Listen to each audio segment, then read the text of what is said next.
उप मुख्यमंत्री एकनाथ शिंदे आज विदर्भ दौरे पर है। इस दौरान पत्रकारों से बात करते हुए उन्होंने मिली धमकी पर प्रतिक्रिया दी।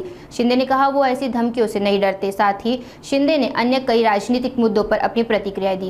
खरं म्हणजे धमक्या या मला यापूर्वी देखील अनेक वेळा आल्या होत्या।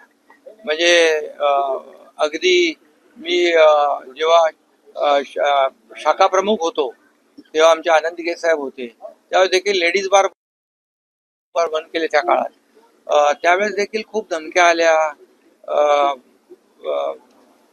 ठार मारण्याच्या धमक्या आल्या आणि अनेक प्रयत्नही झाले, परंतु मी कधी घाबरलो नाही। गडचिरोलीचा मी पालकमंत्री होतो त्यावेळेस देखील नक्षलवाद्यांनी देखील मला धमक्या दिल्या, परंतु त्यांच्या धमक्यांना मी कधीच भीक घातली नाही आणि आपल्या गडचिरोलीच्या पोलिसांनी अतिशय चांगलं काम केलं नक्षलवाद संपवण्यासाठी।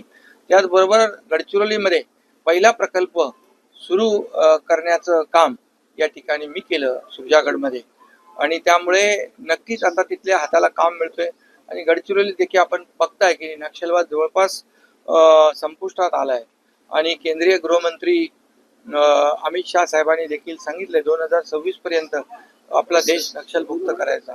आता स्वतः मुख्यमंत्री गडचिरोली बघतायत, ते पालकमंत्री आहेत आणि म्हणून अशा अनेक वेळा मला धमक्या आल्या, पण या अशा धमक्यांना मी कधी घातली नाही, धमक्यांना मी कधी घाबरलो नाही, घाबरणारही नाही।